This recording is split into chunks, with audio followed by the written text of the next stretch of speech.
Hello, lovely friend. I am Dr. Mary Barson. And I'm Dr. Lucy Burns. And this is the Real Health and Weight Loss Podcast. Hello, my lovely friend. How are you today? I'm joined by Dr. Mary, and you can't see her because you're listening to us, unless you're watching it on YouTube. But she is wearing the most bright, exciting rainbow top. And again, I love it. Whenever I see her in that rainbow top, it makes me smile. And so thanks for making me smile, Dr. Mary. Oh, you're most welcome. You're responsible for a fair few of my smiles too, Dr. Lucy. Yes. I'm feeling good today. I am getting back into fasting after I sort of had a few months hiatus from fasting because I got unwell. Unwell with this CSF leak issue, which we won't go into now. But anyway, I'm feeling much better now. And now that I'm better and there's much less stress on my body, I'm getting back into fasting. And it's been interesting watching my brain because there was some resistance there, to change state, to sort of go from not doing fasting and having my 2 or 3 meals every day to then doing some very safe, very nurturing intermittent fasting. My brain did kind of rebel, there was some resistance there that I had to work through and to find that motivation, and which I'm doing really well. And actually now that I've started again, I'm like, oh yes, I love this. And now I'm back into the flow and enjoying the health benefits and enjoying how I feel. So it's going well, but it certainly has got me thinking about motivation as I had to troubleshoot ways to motivate myself to get back into this habit that I actually love and I know is really helpful for me, and it actually isn't all that hard when done properly, when done safely, when done with love. So we could talk about motivation today. Yes, I think it's a great topic. How do I get motivated? Because, we motivation is what drives us to do actions. And so I thought we'd talk a bit about motivation and the way I like to describe motivation. So, it fits in beautifully with our thought model of thoughts, feelings, actions, results. So motivation is a feeling. And when we feel motivated, we are more likely to do something. However, motivation, and like all feelings come and go. This is the whole thing with feelings, all emotions. We're never in a perpetual state of one emotion. So they will always come and go. And sometimes people get into the little trap of not acting or waiting for motivation to descend, like, rain from the clouds for them to act. And I thought we'd talk today about, well, I've lost my motivation. Where is it? Where can you find it? Is it under a rock? How do you get it? Yes, and that's right. Because honestly, when you learn this skill, when you learn how to find your motivation, and just little news flash, it won't be under a rock, you can use it for anything. It's so helpful. It's such a great skill. It's not just about weight loss. This is a great skill for anything that you put off. If you're a procrastinator, this will be your favorite episode of the century. Just putting it out there. Absolutely. How do you break through that resistance? And you're right that motivation is not a constant force. And if you were relying on having a constant supply of this magical motivation to do things that you find difficult or hard to begin with, then it's not a recipe for success. You need to have some skills to break it down. Yes. I think that it's really useful for motivation, understanding motivation. It's very useful to understand how human behaviour works and, why do humans do anything? Why do we turn on the lights when we walk into a dark room? Why do we grab a drink of water when we're thirsty? Why do we grab a box of chocolate and flop on the couch and watch Netflix when we're feeling stressed? Why do we do these things? And to be able to sort of break that down and understand, you can then construct a life for yourself where you're making the helpful things easy and more obvious, more rewarding, and then you're making the unhelpful things harder, less obvious, less rewarding. And you can do this so that it's just easy to do those helpful things, the things that are going to help serve you in the long term, and do less of those unhelpful things that might feel really good in the moment, in that brief moment of that big dopamine hit from the block of chocolate, but in the long run don't serve you. And it's important to have these skills because naturally our human brains we're very wired for the short term. We're very, very good at focusing on the short-term benefit at the expense of the long-term gain. The short-term benefit of having that sweet chocolate dopamine hit lying on the couch, being entertained in that moment, rather than having a cup of tea and going for a walk, which could be much more helpful, much more in line with your values and your goals. But in the moment, it's not unpleasant, but it's just less pleasant than the other things. So, yeah, understanding how our brains work, I think, is really helpful. And fortunately for us, there is a beautiful wealth of psychological research out there that has explained how human behaviour works. And there's kind of 4 parts to it. Absolutely. Every human behaviour has a cue. A cue to start it, like the dark room, flick the lights on. It has, a craving or a thing that we want, a desired outcome. A desire, yes. A desire, yeah. So I want to see. That's the desire with, flicking on the lights. And then it has a response, and that's the action that we take, and that is putting your hand out and flicking the switch. And then there is the reward. I can see. The lights are on. I've used a very unemotional, very obvious, simple example here. I know, just but to highlight it. The great thing about that example is everyone can relate to it. And then the thing about it is that we do it so often that it becomes one of our automatic or our subconscious. Yes. It's a habit. Habits are great. And we also know that if let's say you go into a room and the light bulb is broken, you still flick the switch. I've been doing that for about 6 months for this. There's an electrical problem that can't be easily solved in the spare bathroom, and I still, every time I go in there at night, flick the switch on. Yep. Yes, and this is and so you're demonstrating beautifully how a whole bunch of neurons have wired together. They've still got the same cue, so they still fire off, and part of the reason what we want to do therefore is establish really good habits that are really helpful, that become just part of who we are, and we just do regardless. The ones that are helpful are really there. That's what we want, and we want less of the ones that are unhelpful. And you can use understanding this habit loop, the cue, desire, response, reward, for forming new habits and also, breaking old habits. You can use it both ways when you understand how your brain works. And, people that we think are really disciplined, they have lots of willpower, or are just highly motivated, they've got lots of motivation, probably haven't got any more motivation or discipline than the average person. It's just that their lives are constructed in a way that they don't need to use much discipline, don't need to constantly rely on, the limited supply of motivation. So, here's how you just construct your life by working with your beautiful brain. And these skills are learnable. And this is what we love to teach people, Dr. Lucy. Indeed. Yeah. And I think that, we spend a lot of time talking about behavioural changes, behavioural science. And, we also know that there are phases in which people are ready for change. And, the traditional phrases would be pre-contemplation, which is where you're not even thinking about it. The contemplation, where you're thinking, oh, maybe it's time.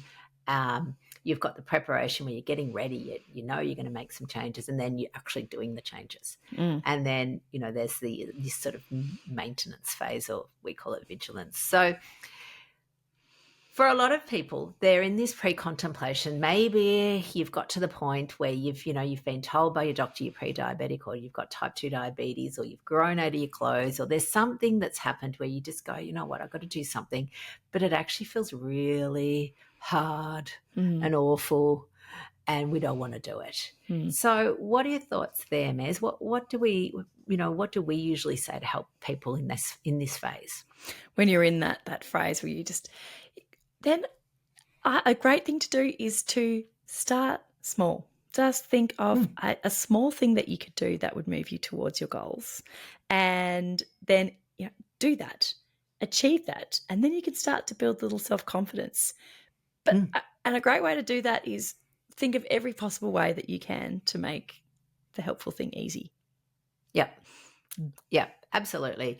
And the thing I would say is that when you're in this phase, and we often call it purgatory because it does feel a little bit like hell on earth. Yuck. Feels awful. Everything feels so hard. And what people want to do then is just run away and pretend everything's fine.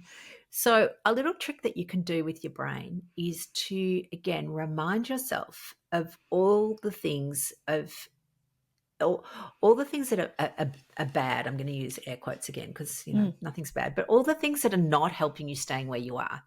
So all the things that are not helping you are things like, you've got joint pain, you've got your clothes feel tight, you having trouble getting up off the couch, you're tired, you fall asleep after dinner, you're spending buckets of money on chocolate. Like, write down everything that is what we would call sort of a pain point, and then write down all the good things that would happen if you were able to change all of this.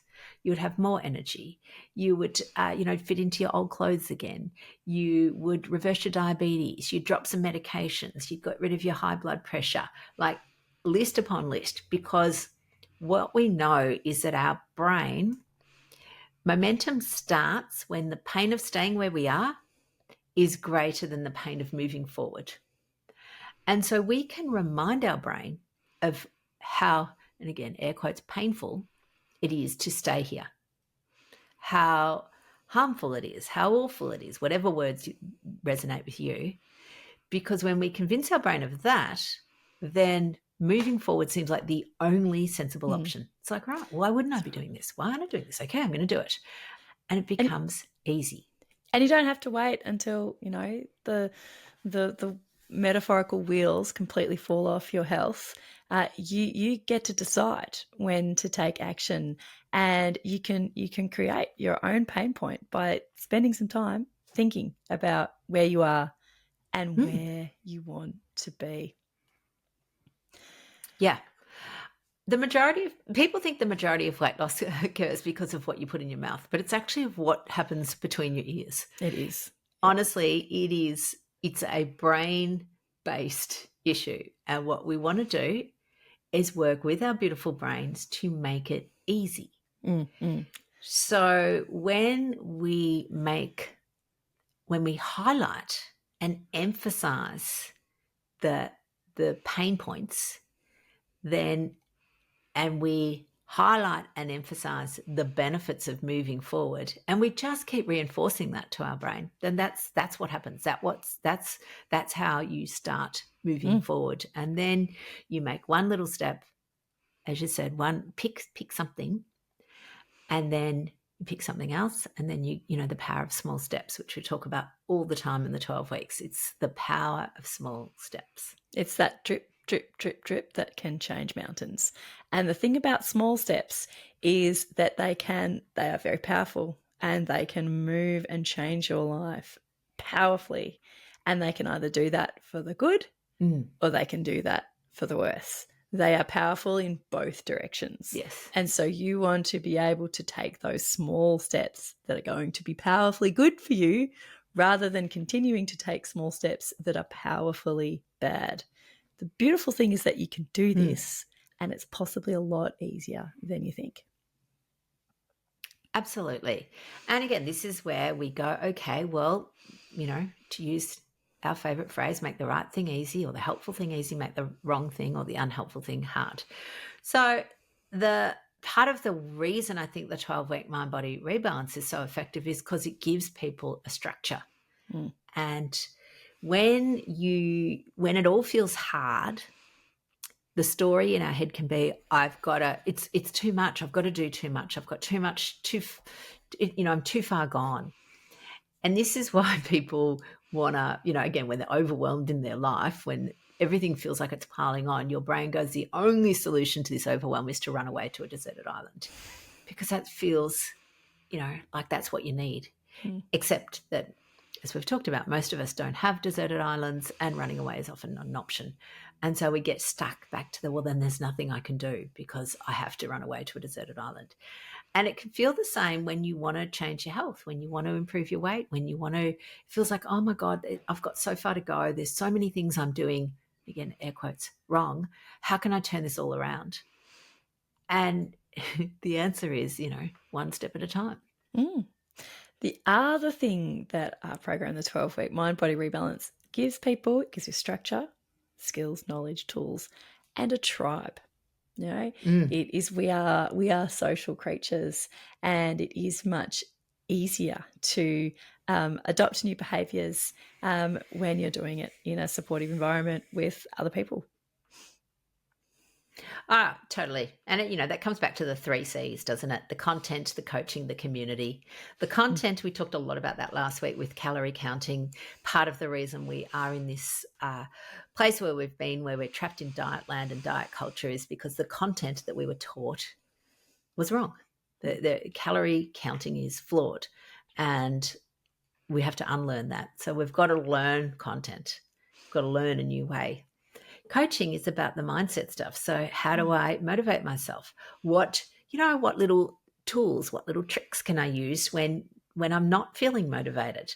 And there's lots. I mean, this is part of what we teach and part of what we live. So, you and I, Mares, it's not like we're motivation queens, but we do things that we don't always want to do.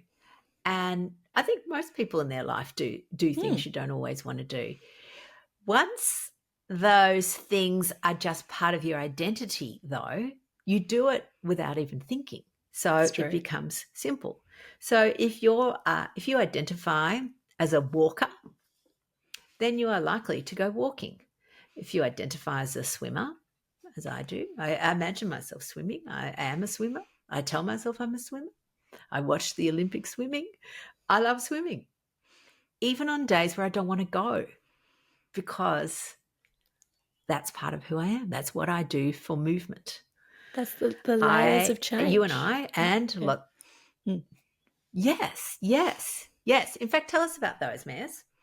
Yeah, so there are 3 layers of change, and often most of us don't get beyond the first one. I'm for those who aren't watching on YouTube, I'm making a little circle with my hands. I'm imagining that I'm holding a sphere. The outer layer of change is outcomes. And this is what we generally focus on: lose weight, run a fun run, reduce my medications. That's the first layer of changing is changing your outcomes. It's the level with you're concerned with your results. And most of the goals that people make are associated with, changing this level of change. And definitely we want to change our outcomes, but it's not enough to focus just on the outcomes. The next layer in this little sphere is the processes. This is actually outcomes are what we get, but the processes, the second layer, that is what we do. And this is like level with changing your habits, which we're talking about, which is totally doable when you know how. Changing your systems, implementing, the new routines, the meal prepping, actually going to the pool and swimming. And most of the habits that we build are associated with this level of change. And habit building is extremely powerful because habits are the things that we do automatically without having to expend much brain power or energy in doing it. And like switching on the light. Like switching on the light, exactly. And they are powerful, and they can be powerfully good or powerfully bad. Like it or not, we've got hundreds upon hundreds of automatic behaviours that we do every single day.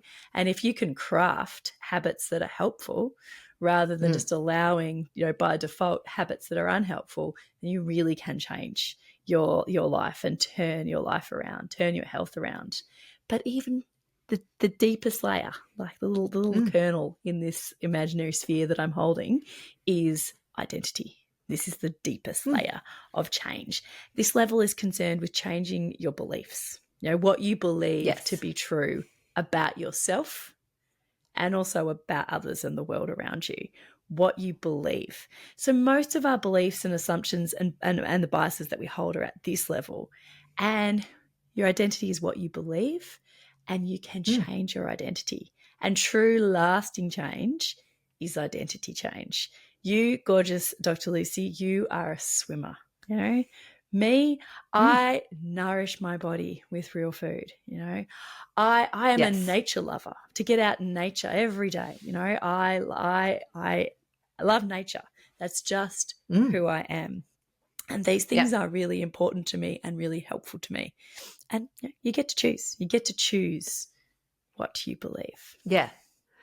Do you know one of the most profound habit changes that I've had in the last few years that I've not really acknowledged very much is I used to drink a lot of diet drink, diet soft drink, diet Coke, diet Pepsi, Pepsi Max, whatever it is. Probably like at least, so 600 mils a day, so at least a litre. It was what I drank instead of water. And it never occurred to me not to do it. In my mind, it was harmless, you know, just whatever. Part of my identity shift is, along with you, is I'm a real fooditarian. And I also have now a just intense contempt for processed food companies. So Coca-Cola, PepsiCo, they are wicked companies, and I would never support them now. And so I never buy diet drinks. It didn't, and it's only just now that I'm thinking about it that's actually a profound change in my habit. In what I just do now. So I've saved tons of money at the petrol station because I'm not buying Pepsi every time I go there. I don't have, empty bottles of Pepsi Max in my car anymore. And I'm not supporting a hideous company. So huzzah for me. Yeah, absolutely. Me, I'm reaffirming my commitment and my belief to, I nurture my body in all the ways that I can, and I nurture my body with fasting. I made a deliberate decision to not do that while my body was otherwise very, very stressed, and I, would do that every single time. And it has been pretty easy for me to get back into fasting, just to use that as an example, because it is in line with my beliefs. And I just needed to do a few little things, just looking at that cue, desire, response, reward, just to get back into it. And it was just a few little things like accountability. I just told my parents that I'm back into fasting, these guys, and they're into it too. And so, I just told them, and that was enough. So, that was enough that the idea of not doing it suddenly became just that little bit more unappealing. Because, I was working on the craving, I was making it unappealing because I, didn't have to front up to them and say, yeah, sorry, still not doing it. But the reward as well is that, that accountability, hey, I did it, woo, go me. And the other thing I do is I just track it. I mean, that's a great way to make work on that reward, to make it immediately rewarding for me. Is a star chart. I'll tell you what, I'm a sucker for a good little star chart. Put my little star on there, or in this case, I actually just colour in a star that's already there, and I just get that little dopamine hit from saying, yes, I did the thing that I was going to do, and just bringing that reward into that immediate moment. And I don't think I'll need to continue doing these things for very long. It was just enough to get me started. And then that momentum is building, that self-confidence, that self-efficacy that I can keep going. And as I do it, as I am a person who sets myself the goal to do a short, safe, little intermittent fast, and then I do it, then that provides evidence to my brain that I am the type of person who can do, healthy fasting. I am a person who nurtures my body with intermittent fasting. Look, I am nourishing my body with intermittent fasting. This is who I am. So I'm reinforcing that identity. And all it took was just to start. And then it can snowball in a really positive way and change your identity. Yeah, totally. And I love that, because what you're doing is you're taking action.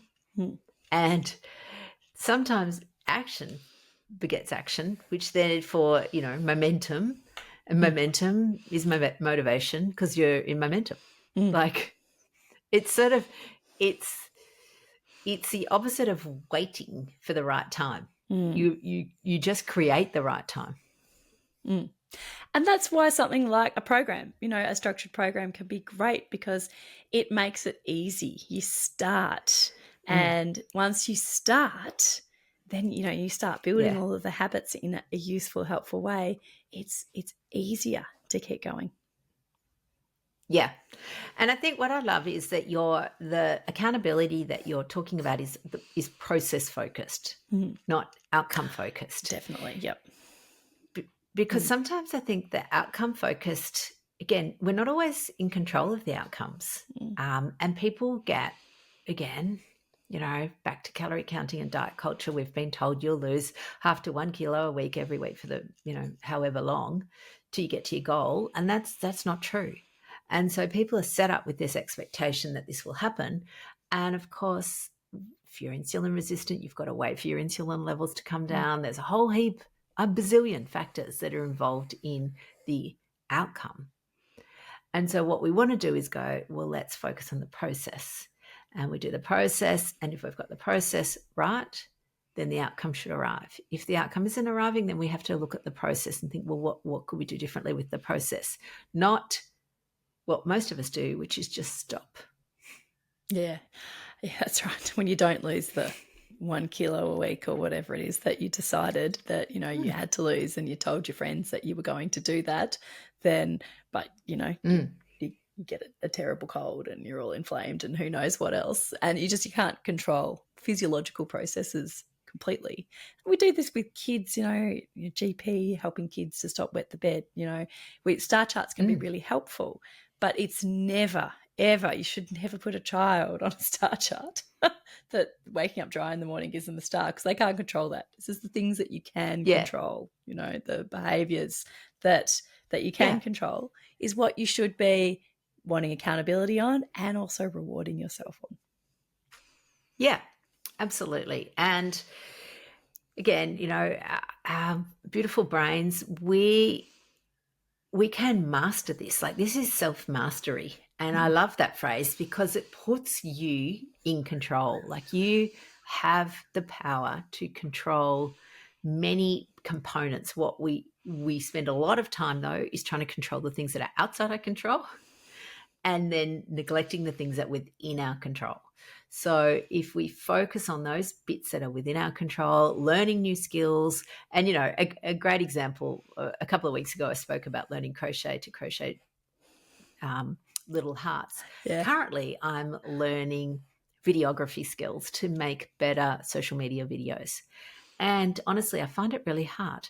And part of me doesn't want to do it. I go, I don't want to do this. It's so hard. And I set it all up and it doesn't work. And I've spent hours to create this thing and, nobody watches it. And again, whether someone watches it or not is outside my control. All I can do is know in my heart of hearts that I will get better at this, that it will become faster. And my motivation, if you like, I keep going back to that. What is my motivation for doing this hard thing?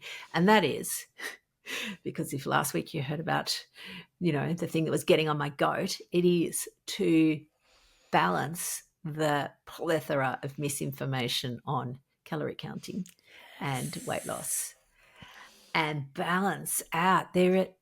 Not only are there people out there just giving wrong information, there are also people out there who are awful. And basically, I don't know why anyone follows them. They get yelled at. They get told they're stupid. They get told if you're not doing this, then you're an idiot and you're just going to end up fat and rah, rah, rah. And it's just this like jarring thing. And I think, somebody out there has to give the correct metabolic advice and the correct self-compassion and behavioural change advice. And if that involves me having to learn hard things like videography, then I will do that.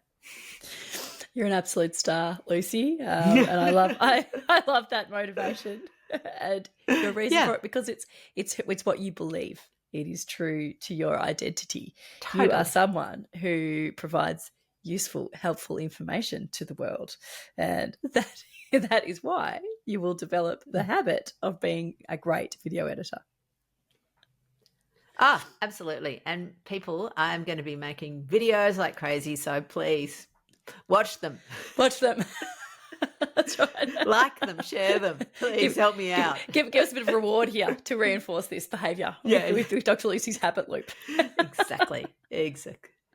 Indeed. Making the right thing easy, fun, enjoyable and rewarding, and making the wrong thing hard, difficult, painful and unsatisfying. That's what we need to do, and you That's can the key. do it.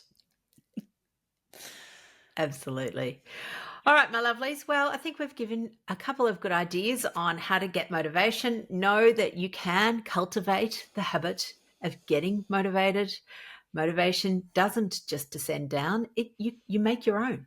And it's an infinite resource once you know how to do it. See you later, lovely one. Bye. See you next week. The information shared on the Real Health and Weight Loss podcast, including show notes and links, provides general information only. It is not a substitute, nor is it intended to provide individualised medical advice, diagnosis, or treatment, nor can it be construed as such. Please consult your doctor for any medical concerns.